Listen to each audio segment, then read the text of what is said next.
嗨，大家好，我是坦平叔，带大家真正的中国。今天是2024年12月2号，这一期咱们继续聊聊恒大清盘，聊聊中国的房地产。这个国外的评级机构又对咱们的房地产做出了预估12月2号，惠誉评级表示受总成交面积和平均售价双降他说了跌幅分别是10%和5%，这叫双降，戴维斯双杀预测明年中国新房市场销售总额将下降15%至7.3万亿币，这个数离我们的最高峰应该是18万多亿吧，零头都不到了。惠誉提到，政府最新推出的一系列政策组合拳提振了短期房地产市场情绪，但该板块能否长期向好尚有很大的不确定性。房地产行业仍受多重结构性顾及困扰，包括存量库存高企、就业环境低迷以及购房者住房支付能力相对较低。平均按揭贷款利率相比，许多城市的住宅租金收益率仍然较低，显示平均售价仍有挤压空间。我觉得这个惠誉至少说的比其他的比国内的那些专家和机构敢说实话对吧？主要原因就是就业环境低迷，购房者住房支付能力较低，问题出在这儿。所以你在别的地方下功夫有什么用呢？头疼你跑去治脚，韭菜没钱买房对吧？韭菜失业，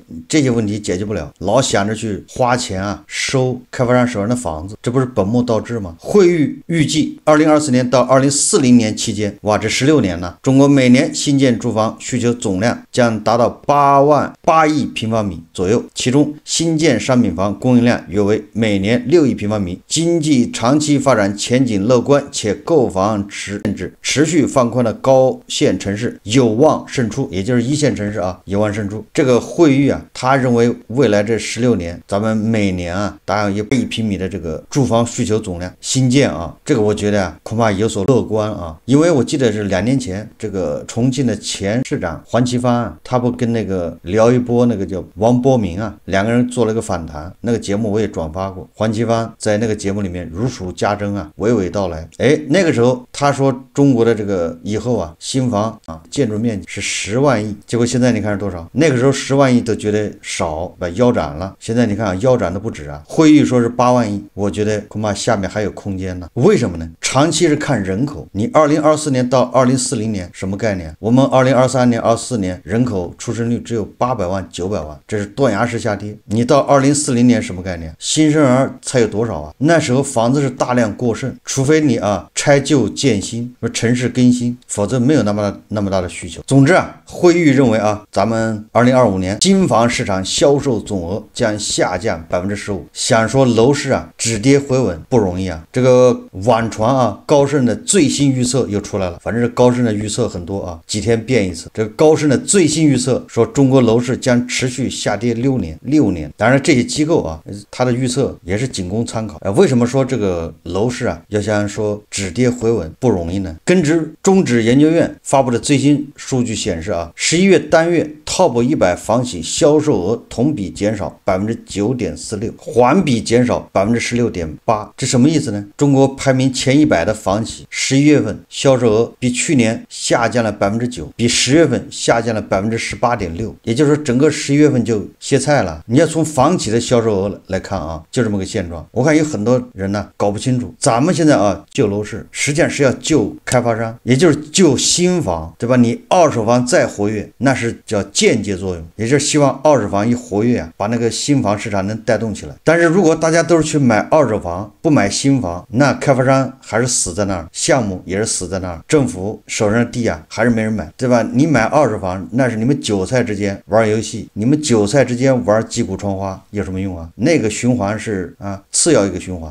你那个二手房再活跃，如果它不能对新房产生这个正向的刺激作用，那都是白玩。政府顶多收点契税，政府一点好处都得不到。所以它刺激来刺激去的，实际上是要你买新房，你把新房子开发商的买走开发商就不暴雷，银行的钱就能还上，然后有的开发商还有钱去买政府手上的地。结果你看11月份排名前100的房企销售额同比环比都是下降，再一次说明这个轰轰烈烈的救楼市没有达到预期，开发商这个困困境有所缓解了吗？显然没有。你说上海的、深圳的、北京的那些二房东卖掉了，反而不是好事，因为他卖掉房子，他不是去买新房，他是要润人家，对吧？要把钱整出去。本来啊，卖二手房买新房，这叫改善。那二手房越火，新房也会火。但是你看现在明显的北京、上海、深圳二手房这个交易量创4年新高啊！我看深圳和上海，北京是创20个月新高，二手房交易这么火，但是新房你看看成交量没有明显放大，那就意味着大家把这个房子一卖，那钱要么存银行，要么润出去。分能级看啊，11月4个一线城市新房成交环比微增5%，同比上升57%，这是4个一线城市啊，这个成绩还是可以的。也就是说，比10月份啊，它11月份比10月份还涨了5%，比去年的11月份呢涨了60%将近，这个成绩还是。问题是这一线城市涨得越多，那就意味着其他的城市就越惨了，因为它总的成交量是在下降的。较这个3季度月增长71%，累计同比降幅为15%。除广州环比下降外，北京、上海、深圳3个一线城市均同环比齐增，其中深圳涨幅显著，环比增长65%，且同比倍增。不过京沪深11月环比增幅较10月有所放缓啊，这是中指研究院的数据啊。这个数据就告诉我们啊，4个一线城市总体上新房环比增长5%，同比增长57%，但是这个广州啊环比，也就是11月份比10月份已经开始下降了。这个4大一线城市，广州第一个扛不住，他那个救市啊只能管10月份，10月份就掉头向下啊，就这么简单。然后呢，北京、上海、深圳这3个城市呢，北京和深圳11月份的增幅已经明显比10月份下降了，也就是拐点已经出现了。你要到12月份，恐怕就看到北京和深圳新房又回到新政之前了。现在就剩上海是独树一帜啊！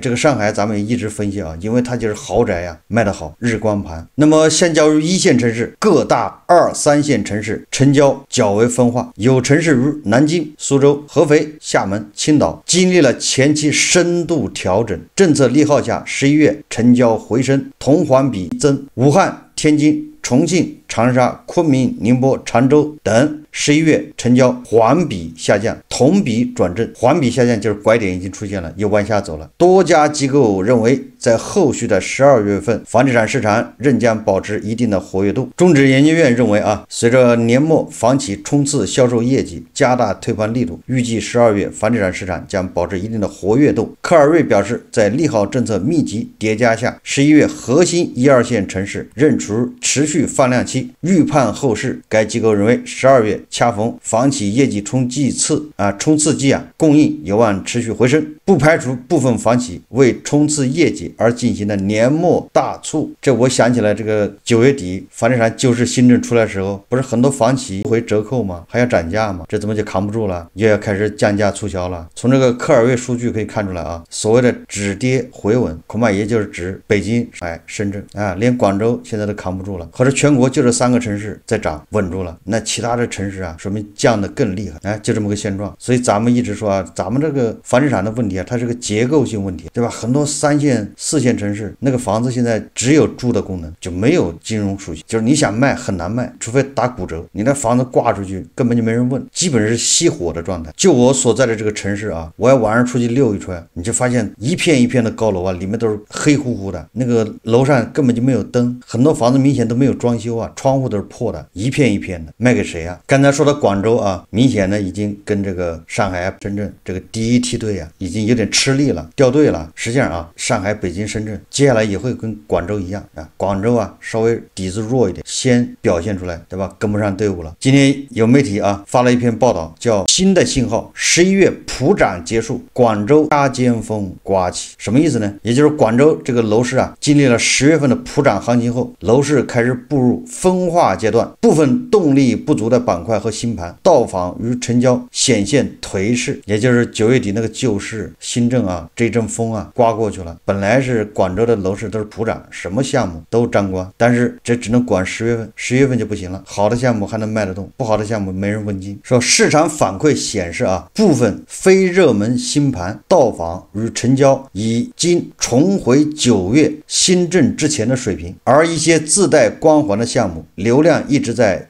线啊。他这个报道文章非常长，咱们就不介绍了。总之，广州现在已经是回到了新政之前，也就是轰轰烈烈的旧楼市啊，在广州就火了1个月，就回到了原有的轨道上。那我们再看一看北京啊、深圳，它能坚持多长时间？我们再看看这个过气网红城市杭州啊，这个是凤凰网报道的，说11月成交量破万，杭州却有人喊话，此生不碰二手房，也就是这个杭州的炒房客啊，现在赌咒发誓，此生不碰二手房。为什么呢？对吧？到底他承受了多大的压力，遭受了什么样的非人的折磨啊？这个说出这样的话呢？既然11月份成交量破万，那杭州的这个二手房市场还是不错的。说如果不出意外，这次交易完成后，我会立下 flag， 此生不再碰二手房。这个说阿宇啊，说这话的时候正在某中介的签约室里，对边上还有中介业务员，大家听见都笑了。刚刚卖掉的这套房子位于市中心一个老小区，顶楼40多平米，总价还不到100万。这是阿宇人生中买的第一套房子，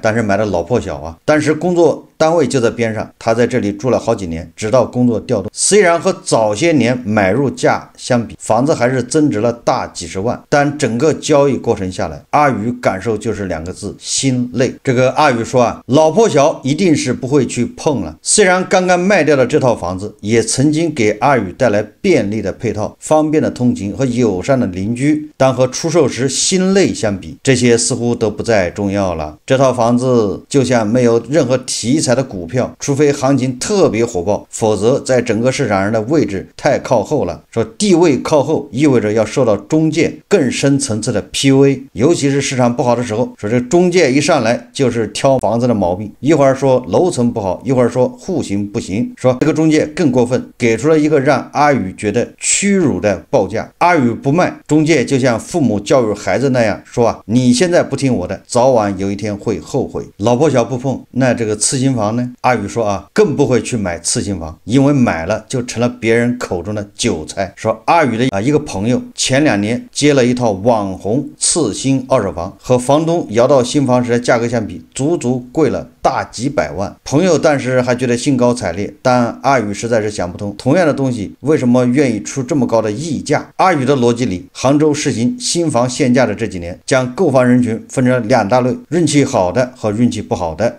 摇到红盘的房东当然可以尽情享受这份运气带来的红利，但如果这份幸运要让自己来买单，肯定不干。如果是一个情绪推动的市场，那后面接棒的人面临的风险显然更大。如果不是一个情绪推动的市场，那更没有必要去接了。阿宇是搞金融的，他打了个比方，就像同一家公司在 A 股和港股都有上市， A 股这边50亿股，港股才20，那么至少在这家公司身上买 A 股的理由是什么呢？也就是经历了卖2套老破小房子的阿宇啊，虽然他没赔钱，因为他买的房子比较早，但是他也觉得心累，以后不能再碰老破小。按照俗话说就是耗不起，卖个房子跟打仗一样，各种 PUA， 各种蹂躏，各种打击至少说明现在炒房子不是个好时机，不是个好选择。还有人做梦指着买套房子以后卖出去能挣多少钱，以此来这个实现财务自由，这个可以说风险是越来越大。最后我们再看一看咱们这个经济学家马官员，他说2025年房地产能稳住吗？大家看看他是怎么说的大家看视频2025年中国经济表现如何，关键还是取决于房地产。为什么这么讲？因为2025年如果说房地产整体仍然往下走的话，那对中国经济来讲压力实在是太大了。这几年其实过去3年，我觉得房地产的表现证明了一点是什么？就是房地产一旦稳不住，中国经济要想稳住是非常非常难的。我们看到这个从9月底到现在为止，中国经济很多指标出现了反弹。那么反弹的关键在什么地方？也是因为房地产，也是我们看到9月底以后出台了一揽子的稳房地产的政策以后，整个房地产市场开始出现了一个回暖所以2025年我们如何应对非常复杂的国际国内的这种形势，真正的抓手在哪里？真正的抓手仍然在房地产。你比如说现在我们听到很多机构对明年中国经济的预判里边，很多机构特别提到说，明年如果中国经济如何，房地产会怎么走；如果中国经济好，房地产会怎么走；如果中国经济不好，房地产会怎么走。其实我觉得这个话应该反过来，也就是说明年房地产如何，其实决定了中国经济如何。房地产如果说继续像过去3年一样2位数的下滑，那中国经济要稳住很难。但是如果说明年整体中国的房地产市场如果稳住了，中国经济其实要想不稳住也是非常非常难的。所以这几年其实我们觉得在宏观政策层面要抓一些大的，这个最大的在哪里？最大的其实就是房地产。为什么？房地产加建筑业2个行业占 GDP 的比重13%到14%，找出这样的第2个都非常非常难。那么再加上过去3年房地产很多指标基本已经调到位，甚至调整过度了。那么2025年如果延续我们现在的整个房地产政策，要把房地产稳住，事实上难度并没有那么大。所以现在需要的是什么？需要的是政策层面更加加一把力，不要因为说这2个月整个数字回暖了，我们就认为整个房地产的风险解除了，风险没有解除。那我们其中谈到房地产的风险，房地产自身的风险，保交楼的风险，开发商的风险，整个的这个产业链条的风险，明年来讲影响整个房地产的最大风险就是整体的宏观政策的力度怎么样，能不能给房地产信心。所以现在我们讲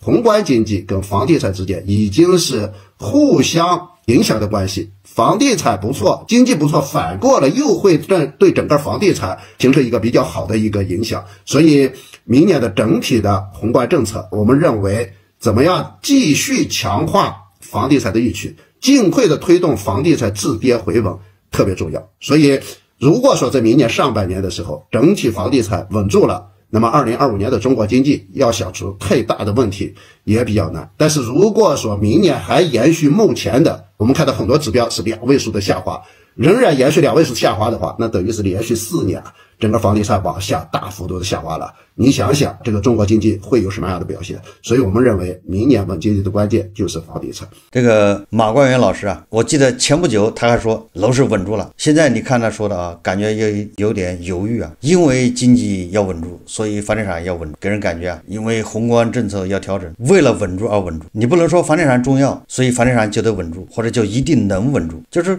目标是目标，但是能不能达到那是另外一回事啊。马冠元他也认为现在很多指标不理想，如果这么下去，那明年经济就很困难。这个还没算上特朗普风暴啊，是重要。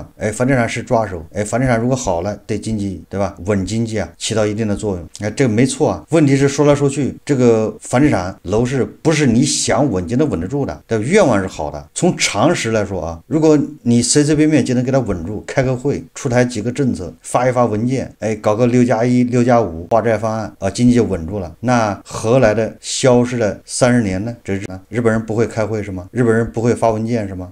这个不就是常识？这个经济有它自身的客观的运行规律，你干涉只会让它变得越来越复杂，对吧？只能延缓，但是你改变不了最终的结果。你看这个救楼市政策在广州这儿就果很明显，它只能管1个月。关键是广州的手段已经用完了，限购解除了，户口放开了，但还有什么政策？除了给韭菜发钱，对吧？或者给韭菜发购房券，发购房券也是暂时稳住，因为你后面还是要买单，对吧？后面怎么买单呢？要么就靠新兴产业突飞猛进，产生了巨大的利润，把这个发购房券这个单给买掉，还是时间换空间呢？就最终这个羊毛是要出在羊身上，大家还是要买单的。所以啊，跟这个前一阵子马冠元信誓旦旦的说啊，他认为房地产止跌回稳了，跟这个相比啊，你看看这才多少天呢？马冠元老师已经又开始摇摆了，自己不确定了，信心不是那么足了，变成2025年房地产能稳住吗？能不能稳得住？你看看广州，咱们退一步说啊，即便北京、上海、深圳能稳住，有什么用呢？他们的稳住代价就是3、4线城市更惨，甚至2线城市都很惨，是一种新的形式的劫贫济富啊，对吧？加剧这个楼市的这个结构性矛盾，就是富的更富，穷的更穷。以后啊，就是恐怕在相当长时间里，也只有北京、深圳、成都或者这么几个特殊城市啊，房地产有讨论的价值，其他地方都没有什么讨论价值，就默默无闻就完了，反正你也卖不掉，就别想着炒房赚钱。所以说啊，对这些地方，如果你要买房，能等就等，刚需房啊，等后面会有惊喜。好，这期节目我们就聊到这里，感谢大家收看。如果喜欢我的节目，欢迎订阅转发，也可以在下方留言评论，谢谢大家。